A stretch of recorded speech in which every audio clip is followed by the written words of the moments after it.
It is great to be here. I'm not going to talk about George other than to say that I'm really proud of him. That's it. I will say that at the University of Texas, there are a bunch of scientists, and probably at A&M as well, given the fact that my dad is associated with that fine university, studying whether or not why it is that Bushes feel compelled to run for office. It's either DNA or upbringing, one of the two. I'm not sure which one it is, but it seems to keep happening. And I have no answer to this, but I'm certain with the great universities you have at this state that eventually a solution will be found, and perhaps the next generation, Prescott Bush, my grandson, perhaps he won't be running for office. I want to recognize also my beautiful daughter-in-law, Mandy, who is going to, apart from being a really talented lawyer, she's also pregnant with my first grandson. And so that's a pretty big darn deal for us. I want to thank you all for your commitment to building a better Texas. When I was governor, I relied on the equivalent organization, the Council of 100, to seek advice and to garner support for big ideas. And if it wasn't for the Council of 100 and the businesses they represent, many of the things that we were trying to do, we wouldn't have had a chance to do it. So I hope that you find your involvement in this really productive, and I hope you really focus, as you are today, on K-12 reform, because everything else is important, but it is secondary to assuring that children gain the power of knowledge. So I applaud this commitment that you're making, and I hope you stay the course. Thank you, Florence.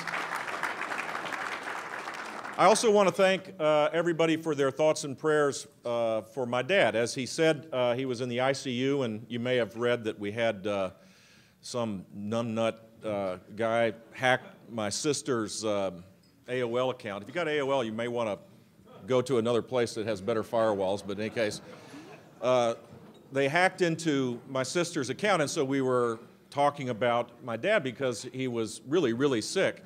But he woke up one day in ICU, and he told me, I swear to God, he told my mom, I'm not ready to die yet. He got out, and I think the power of prayer worked pretty good, so thank you for that. That's the good news, is he's out of the hospital. That's the good news. The bad news is he has a new caregiver, and that's Barbara Bush, and she's not nearly as accommodating as all those cute nurses at Methodist Hospital in Houston. So my poor dad now has to follow instructions like he never had to do when he was in the hospital. My dad came to Texas in the late 1940s. He was attracted to this state's fierce independence and its entrepreneurial spirit, traits that really still define Texas today. And it's a great advantage that you guys have over many other states. I think Florida has a version of the same kind of spirit. Here, like in Florida, we understand that government has a role, but it also has a role to get out of the way to let people pursue their dreams as they see fit.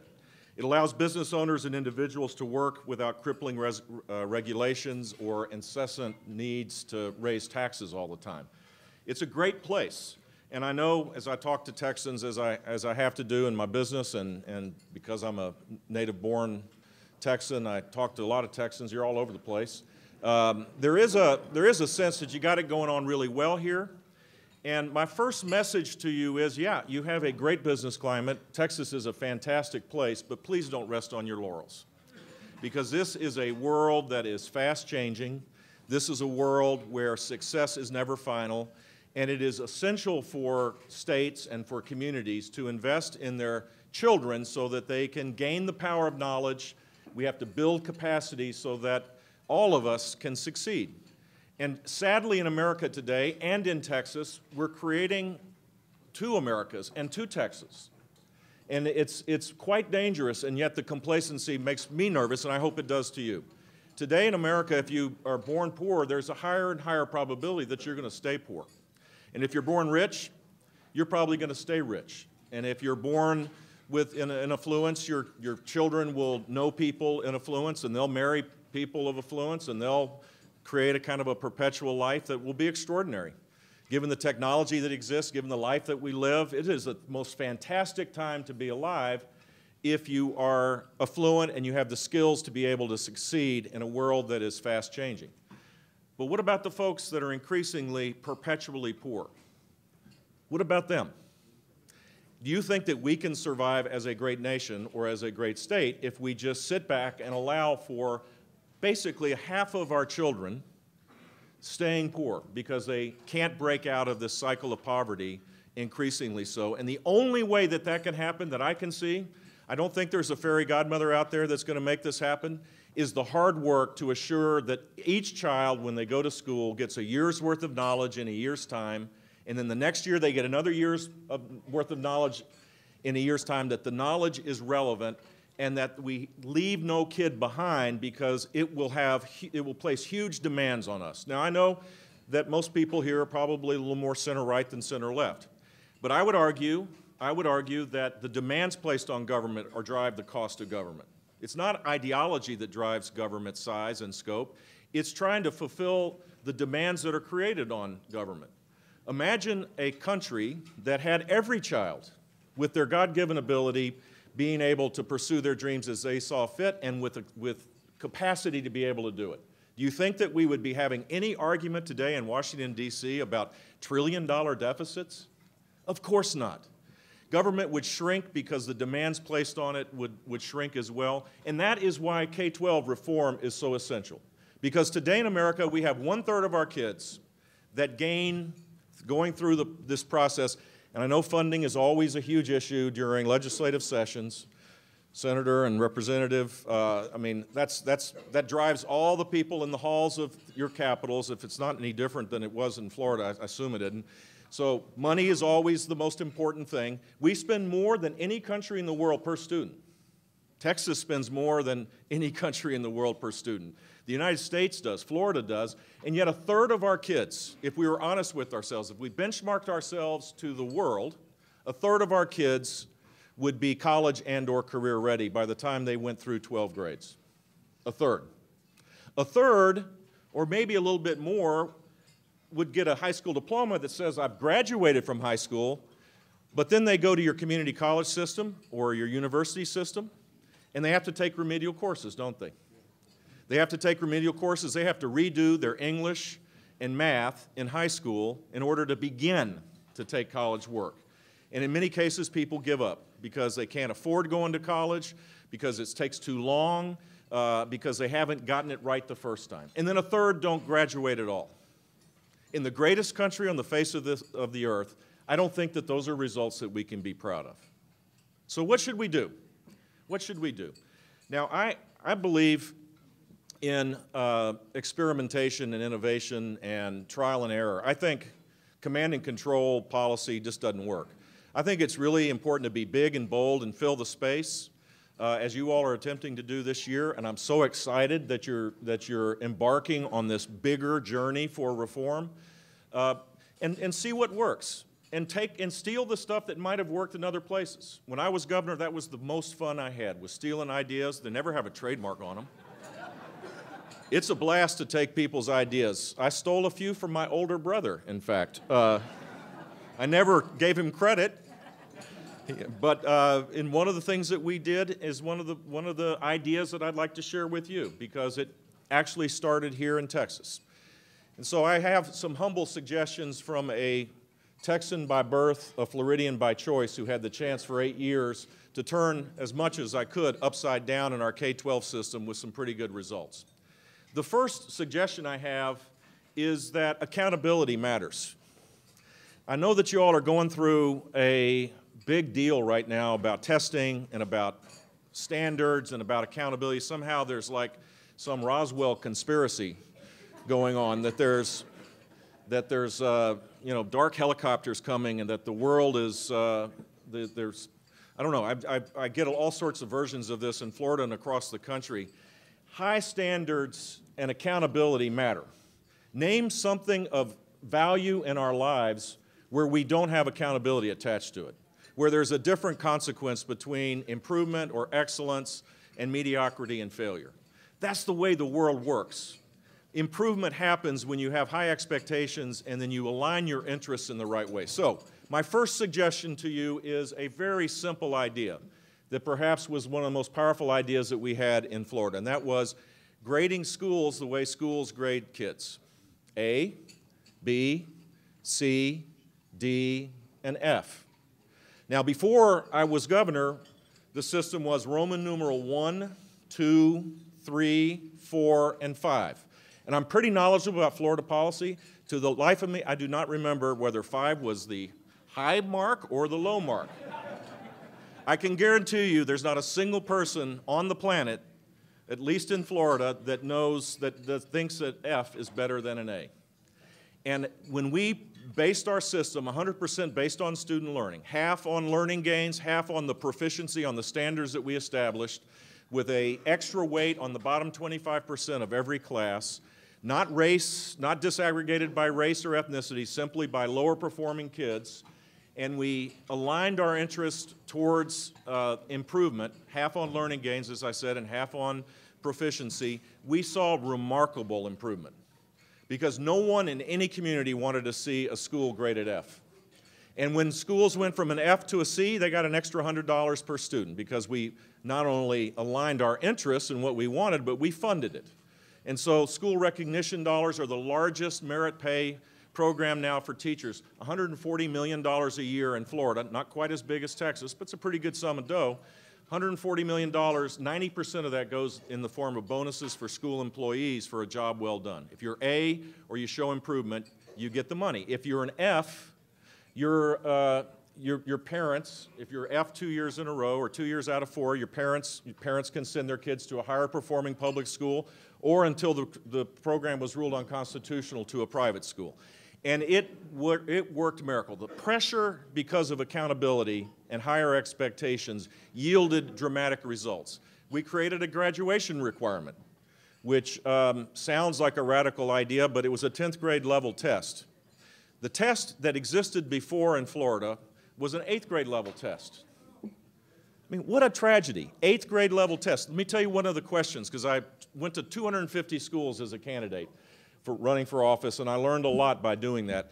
And I saw a kid struggling with the following question. A baseball game starts at 3 o'clock, it ends at 4:30. How long is the game?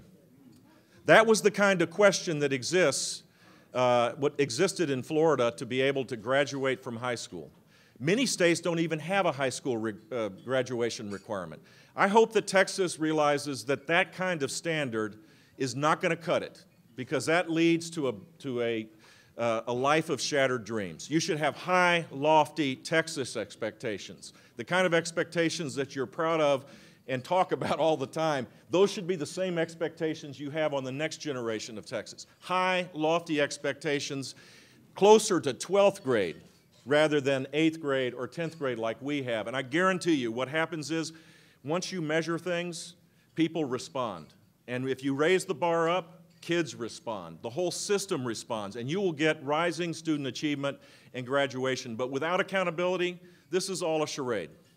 This is all a charade. So I hope you stay the course on assessing how kids are doing and have accountability so that there's a different consequence between abject failure and incredible excellence, because it happens, as George mentioned, it happens all across the state. There are fantastic schools in the urban core parts of Texas, and there's some really crappy ones as well.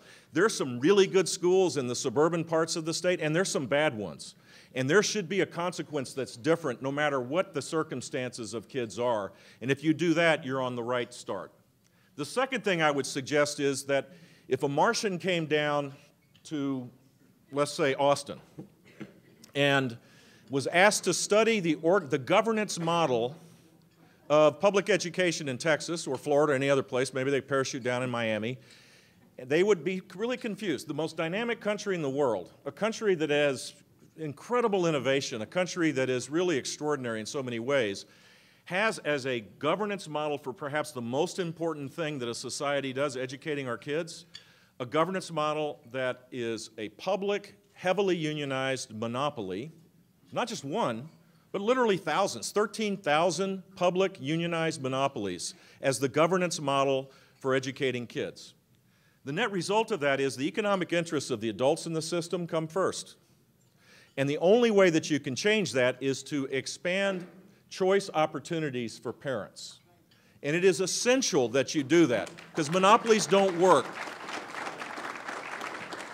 And I'm not casting aspersions on the people that are inside the system, because many of them do yeoman's work. They do spectacular work. But a system that's organized, it's insular, that does not allow for success to cascade across its system, that is defensive in its nature, that is truly organized around the economic interests of the adults, notwithstanding the best of intentions, is not going to yield the best possible result. So in Florida, we embarked on a journey of school choice, and today 45% of all kids go to a school that is not dictated by the monopoly. I think that's a better system because parents are empowered and they're engaged. And I would break the china on this one. I would not be so worried about offending people because their economic interests are being challenged. Because what happens in Florida, what happened was we created the most ambitious corporate tax credit program. We have 50,000 kids. We have the largest voucher program for children with disabilities. Any child, any parent in Florida whose child has exceptional education challenges, whose IEP is not being taken care of by federal law, can unilaterally move their kid with the 100% of the money to go to a private option. And 25,000 parents or 25,000 kids have taken advantage of that. We have 140,000 kids going to our universal pre-K program in private schools. We have 400,000 courses administered by our Florida Virtual School, the largest virtual school in the United States.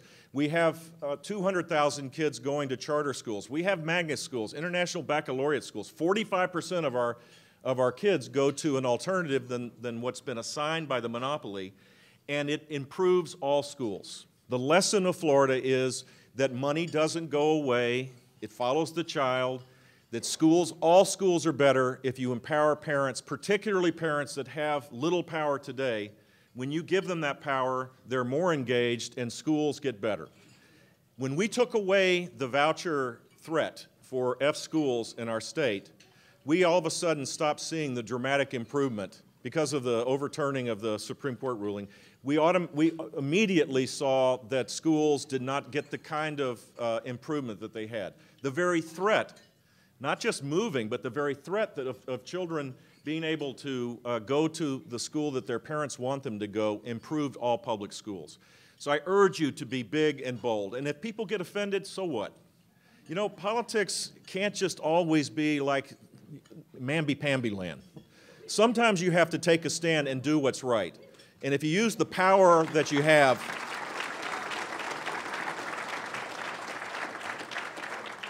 the third suggestion I have is to embrace technology. I know that sounds like a really crazy idea in 2013. But schools, basically technology in our schools today is a vendor-driven enterprise.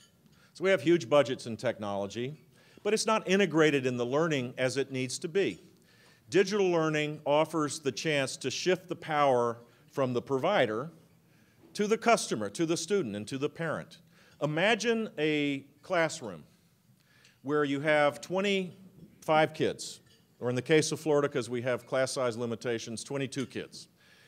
And you have 5 really bright kids, you have 5 kids that are struggling, and you have the rest of the children in between. The teacher is confronted with a real challenge. In the traditional setting, the teacher has to teach to the median, right? The teacher teaches kind of to the middle, and the kids that are struggling have a hard time and they continue to struggle. The kids that are excelling are not turned on. They basically are held back. And so by the end of the year, after 180 days of sitting one's little butt in a seat, they graduate to the next year. And they do the same thing. And they do it again after 180 days, after taking 3 months off.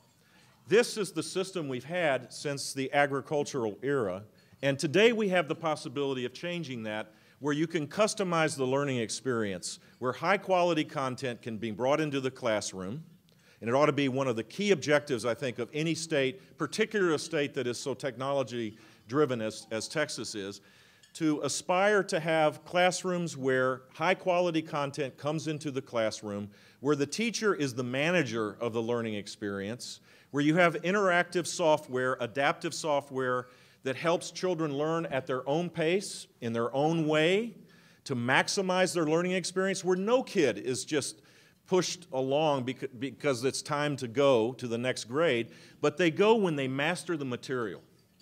You move to a competency-based system because of technology, and I guarantee you that 1/3 that drop out of school, you'll begin to see that number diminish dramatically. And those kids that graduate, 1/3 that are graduating, will probably begin to start taking university courses as a sophomore or even a junior, because we're pushing them to their maximum. The kids that are being held back are learning the material before they're passed along. I was turned on, if you haven't seen Sal Khan on a video, this guy got me so fired up about this, because he brought up a simple point, which is, in math, I was really stinky in math in school.